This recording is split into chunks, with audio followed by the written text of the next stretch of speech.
Dear class 8, good morning.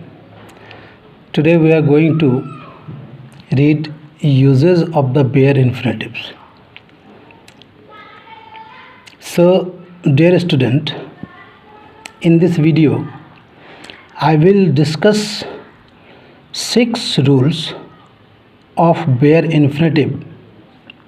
As you know that bare infinitive, before understanding this word bare infinitive, I would like to tell you that the verbs are of 2 types, finite and another one is non-finite.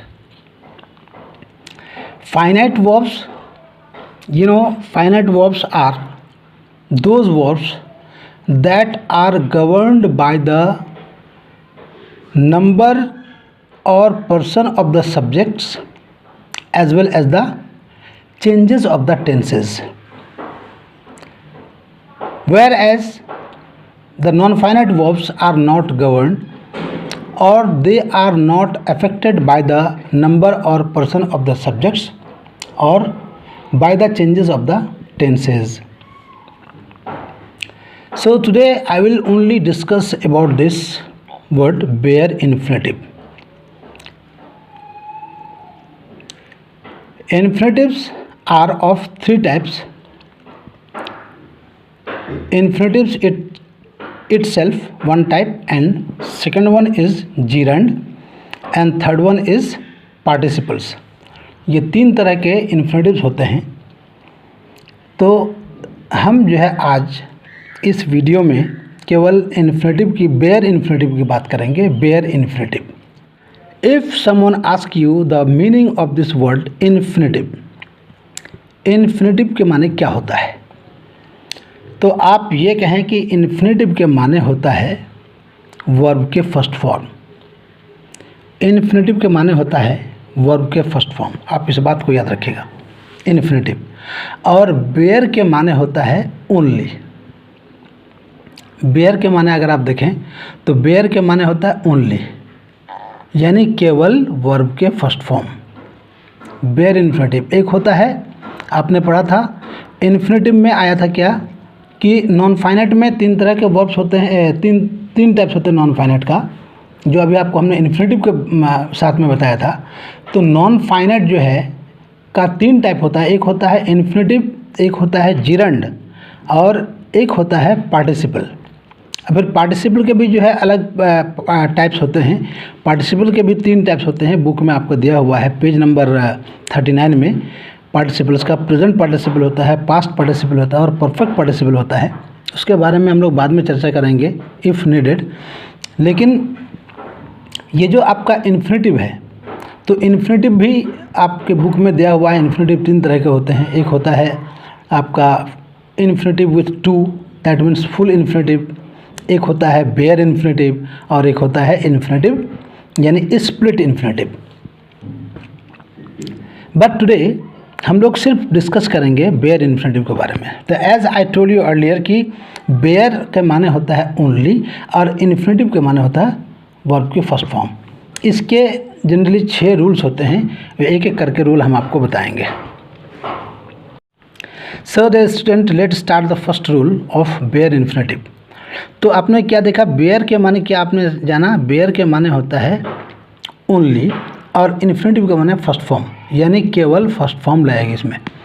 तो इसके rule क्या होते हैं. सबसे पहले तो आप ये जानिए कि रूल नंबर 1 में, अगर रूल नंबर 1 में हम ये देखेंगे कि कोई भी सेंटेंस, जैसे आपने जो एक वर्ब पढ़ा है जिसको हम कहते हैं प्राइमरी ऑक्सिलरी.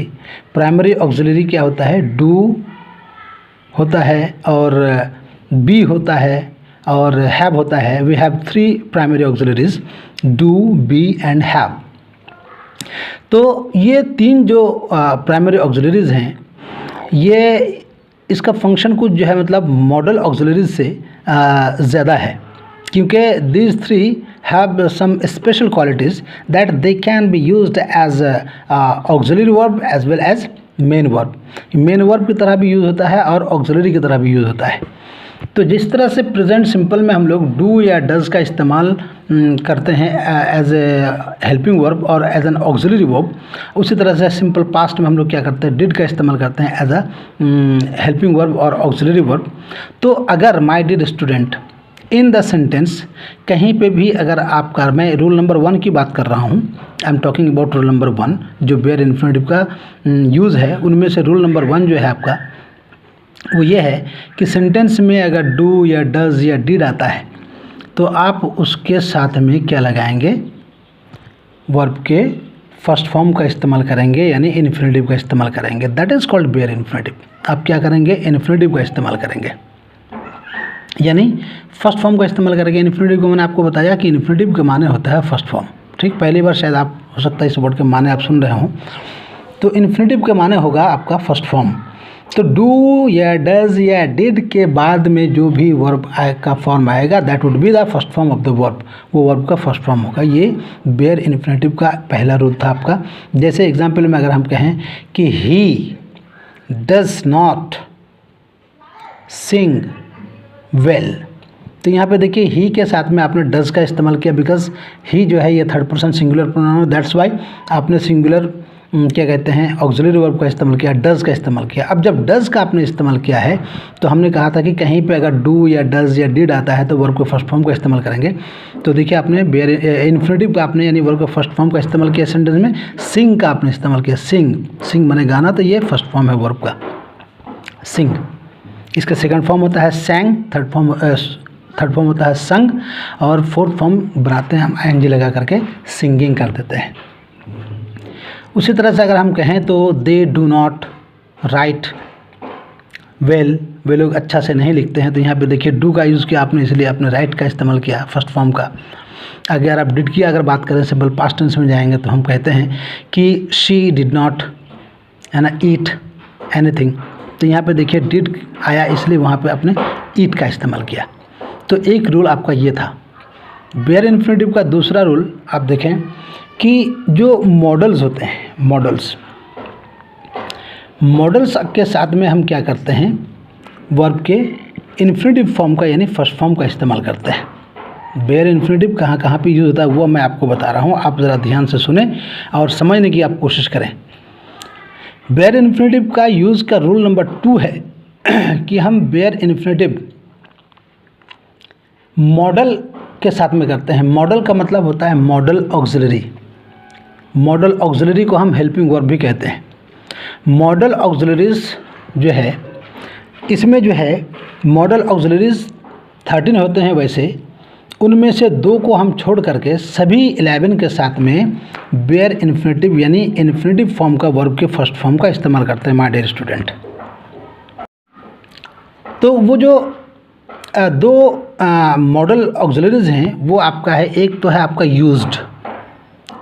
यूज्ड और दूसरा है आपका आउट टू। यूज्ड और आउट टू को छोड़ करके बाकी 11 आपके बचते हैं मॉडल ऑक्सिलरीज। उनमें से आपका एक may, might, can, could, shall, should, will, would, need और डेयर और मस्ट। ये 11 मॉडल ऑक्सिलरीज हैं। इन सभी के साथ में हम क्या करते हैं, तो वर्ब के फर्स्ट फॉर्म का इस्तेमाल करते हैं यानी इन्फिनिटिव फॉर्म का इस्तेमाल करते हैं। ये रूल नंबर 2 आपका था। मॉडल ऑक्सिलरीज के साथ में एक्सेप्ट यूज्ड और आउट टू, यूज्ड और आउट टू को छोड़ करके रेस्ट ऑफ द 11 वर्ड्स जो मॉडल ऑक्सिलरीज हैं सभी के साथ में हम वर्ब के फर्स्ट फॉर्म का यानी इन्फिनिटिव फॉर्म का इस्तेमाल करेंगे। एग्जाम्पल की अगर हम बात करें तो हम एग्जाम्पल ले लेते हैं। जैसे आपने कहा कि इट मे रेन, यहाँ पे आपने मे का इस्तेमाल किया है इसलिए रेन का आपने इस्तेमाल किया। चूँकि आपने मॉडल ऑक्सिलरी मे का इस्तेमाल किया है इसलिए रेन वर्ब के इन्फिनिटिव फॉर्म का यानी फर्स्ट फॉर्म का आपने इस्तेमाल किया है। आपने कहा कि I could speak English when I was 6, जब मैं 6 साल का था तो मैं अंग्रेज़ी बोल सकता था। यहाँ पे देखिए आपने कुड का इस्तेमाल किया है मॉडल ऑक्सिलरी कुड का, आई कुड स्पीक इंग्लिश, और कुड के बाद जो आपने वर्ब लाया मेन वर्ब यानी स्पीक, आपने फर्स्ट फॉर्म का इस्तेमाल किया। यानी इन्फिनेटिव फॉर्म का आपने इस्तेमाल किया। उसी तरह से आपने कहा कि you must consult the doctor. अब यहाँ पे आपने मस्ट का ऑक्सिलरी, मॉडल ऑक्सिलरी का आपने मस्ट का इस्तेमाल किया, इसीलिए आपने जो वर्ब के फॉर्म का इस्तेमाल किया है consult, that is the first form, यानी इन्फिनेटिव फॉर्म, वो इन्फिनेटिव फॉर्म है। तो ये आपका रूल 2 था कि सभी modal auxiliaries except used and ought to, used और आउट टू को छोड़ करके जो 11 मॉडल ऑक्सिलरीज है सभी के साथ में हम इन्फिनेटिव वर्ब के इन्फिनेटिव फॉर्म का इस्तेमाल करते हैं। यानी केवल बेयर के माने क्या हुआ, बेयर के माने एक और होता है, बेयर के माने होता है खुला हुआ, बेयर के माने होता है नंगा, बट हेयर इसके माने यहाँ पे वो नहीं करेंगे कि यहाँ पे क्या करेंगे, बिना भी नहीं करेंगे, बल्कि यहाँ पे बेयर के माने होता है ओनली, ओनली इन्फिनेटिव, यानी केवल फर्स्ट फॉर्म का इस्तेमाल करते हैं। तो कहाँ कहाँ पे फर्स्ट फॉर्म का इस्तेमाल करेंगे वो आपको रूल 1 पहले बताया गया, और रूल 2 आपको यहाँ पे बताया है कि मॉडल ऑक्सिलरी के साथ में हम क्या करते हैं, बेयर इन्फिनेटिव का इस्तेमाल करते हैं, यानी इन्फिनेटिव फॉर्म का, वर्ब के फर्स्ट फॉर्म का इस्तेमाल करते हैं। I hope you understand. आगे हमारा आता है रूल नंबर 3। रूल नंबर 3 में है माय डियर कि रूल नंबर 3 में इन्फिनेटिव फॉर्म का, वर्ब के इन्फिनेटिव फॉर्म का इस्तेमाल कहाँ पे करेंगे। तो रूल नंबर 3 के अकॉर्डिंग आप देखेंगे कि अगर सेंटेंस में बट या देन आता है, 2 वर्ड्स आपको मैंने बताया, बट या than, after but and than, sentence में बट आ जाए या देन आ जाए तो हम क्या करते हैं, बट के बाद में या देन के बाद में वर्ब के इन्फिनेटिव फॉर्म का इस्तेमाल करेंगे। सेंटेंस में अगर बट या देन आ जाता है तो हम आप बट और देन के बाद में क्या करेंगे, वर्ब के इन्फिनेटिव फॉर्म का इस्तेमाल करेंगे।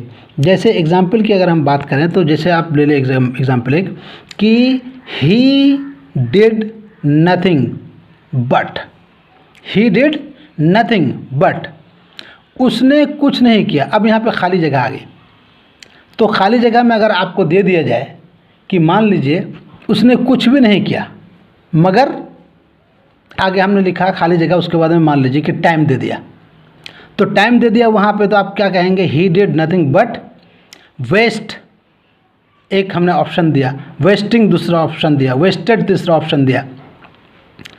तो इसमें आप जो है देखिए कि यह हैज़ वेस्टेड हमने चौथा ऑप्शन दे दिया। तो इसमें आप क्या करेंगे, जो वर्ब के फर्स्ट फॉर्म है यानी इन्फिनेटिव फॉर्म है, वेस्ट है, उसी को आप यहाँ पे लगाएंगे चूँकि बट के बाद में आ रहा है। तो अगर बट या देन के बाद में अगर आता है तो आप क्या करेंगे, इन्फिनेटिव फॉर्म का, वर्ब के इन्फिनेटिव फॉर्म का इस्तेमाल करेंगे। दूसरा एक एग्जाम्पल अगर हम लें तो जैसे हमने कहा कि I would play rather than study. Than देखिए देन आया इसीलिए आपने क्या लिखा है वहाँ पे, स्टडी आपने किया है, और स्टडी क्या है, वर्ब के फर्स्ट फॉर्म है। तो आई होप कि आपको जो है ये रूल 3 भी आपको समझ में आ गया होगा कि इन्फिनेटिव फॉर्म का इस्तेमाल हम करते हैं जब बट और देन अगर आता है, तो बट और देन के बाद वर्ब के इन्फिनेटिव फॉर्म का इस्तेमाल किया जाता है। नेक्स्ट में आपका आता है रूल नंबर 4। रूल नंबर 4 में माय डियर स्टूडेंट आप ये देखें कि बेयर इन्फिनेटिव यानी ये इन्फिनेटिव फॉर्म वर्ब के यानी फर्स्ट फॉर्म का इस्तेमाल कहाँ पे किया जाता है। यहाँ पे आप देखेंगे बुक में, आप अगर देखें तो बुक में देखेंगे कि बुक में कुछ वर्ड्स आपके दिए हुए यहाँ पे, जैसे फील दिया हुआ है, हियर दिया हुआ है, मेक है, फाइंड है, वॉच है, सी, ऑब्जर्व, लेट वगैरह वगैरह। इन सभी वर्ब के फ़ौरन बाद में आपका क्या आता है, ये इन्फिनेटिव फॉर्म का इस्तेमाल किया जाता है, यानी वर्ब के फर्स्ट फॉर्म का इस्तेमाल किया जाता है। जैसे अगर हम एग्जाम्पल कहें, एग्जाम्पल ले लें तो हम इस तरह से कह सकते हैं, मान लीजिए कि हमने कहा कि आई मेड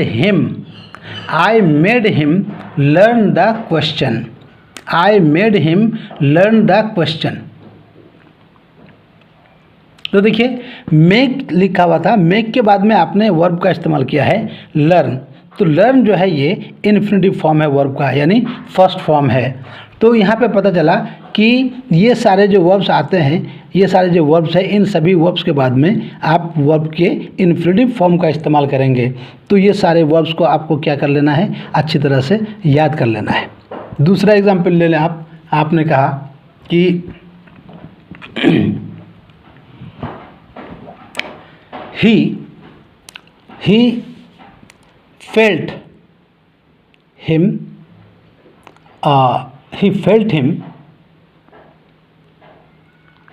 अंडरस्टैंड वेल। देखिए, यानी कि उसने जो है मतलब उसे अच्छी तरह से समझने का एहसास कराया। तो यहाँ पे फेल्ड के बाद में आपने जो वहाँ यूज़ किया, आपने अंडरस्टैंड का इस्तेमाल किया। In this two examples we can understand कि ये सारे वर्ब्स जो आते हैं, कुछ वर्ब्स हैं, इन तमाम वर्ब्स के बाद में जो हम यूज़ करते हैं तो किसका इस्तेमाल करते हैं? इन्फिनेटिव फॉर्म का इस्तेमाल करते हैं, वर्ब के इन्फिनेटिव फॉर्म का, यानी वर्ब के फर्स्ट फॉर्म का इस्तेमाल करते हैं।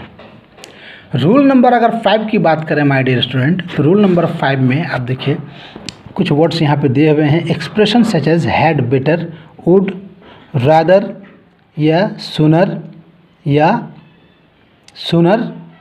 रादर देन या सूनर देन। ऐसे वर्ड्स के बाद में भी हम लोग क्या करते हैं? वर्ब के फर्स्ट फॉर्म का यानी इन्फिनेटिव फॉर्म का इस्तेमाल करते हैं। एग्जाम्पल देखें आप। एग्जाम्पल अगर हम कहें I had better eat ice cream, I had better eat ice cream. यहाँ पे आपने क्या किया? आपने हैड बेटर के बाद में आपने वर्ब के जो फॉर्म का यूज़ किया, ईट का, यही आपका जो है क्या है? फर्स्ट फॉर्म है यानी इन्फिनेटिव फॉर्म है। आप क्या करेंगे? हैड बेटर के बाद वर्ब के फर्स्ट फॉर्म यानी इन्फिनेटिव फॉर्म का इस्तेमाल करेंगे माय डियर स्टूडेंट।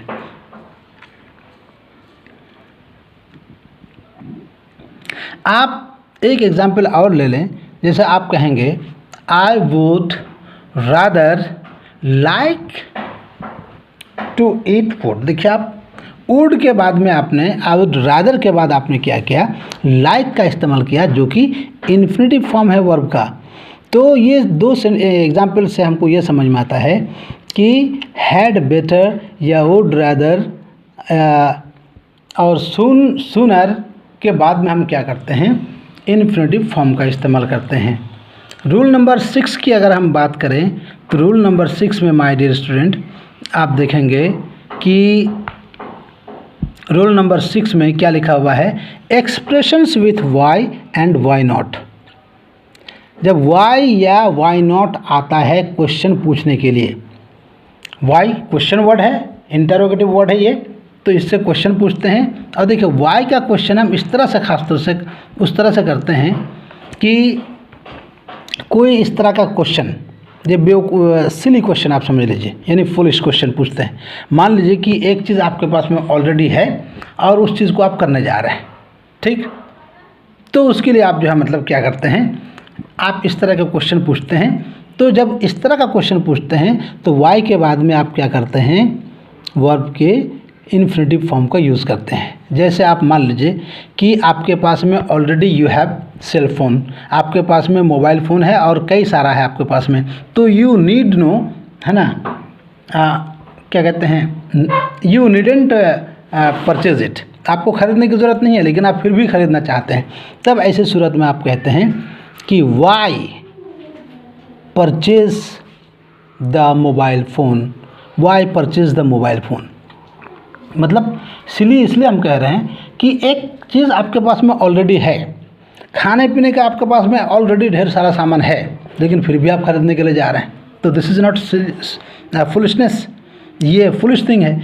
इसीलिए जो है मतलब ये हमने कहा कि सिली क्वेश्चन पूछने के लिए या वाई नॉट के बाद भी जो है मतलब आप क्या करते हैं? बेयर इन्फिनेटिव का इस्तेमाल करते हैं, यानी वर्ब के इन्फिनेटिव फॉर्म यानी फर्स्ट फॉर्म का इस्तेमाल करते हैं। आई होप कि आपको जो है मतलब ये सारी बातें समझ में आई होंगी। एक्सरसाइज आप देखें, ये एक्सरसाइज दिया हुआ ए, इन एक्सरसाइज को आप बनाने की कोशिश करेंगे और आप इसको जो है मतलब सेंड करें। फिर उसके बाद आपको देखा जाए कि आपने कितना, कहाँ तक आपने ग्रैस्प किया, है ना, आपके अंदर में ग्रैस्पिंग पावर कितना ज़्यादा है वो समझ में आएगा। फिर उसके बाद आगे हम लोग इंशाल्लाह जिरंड और पार्टिसिपल के बारे में चर्चा करेंगे। Till then bye bye, have a good day, thanks.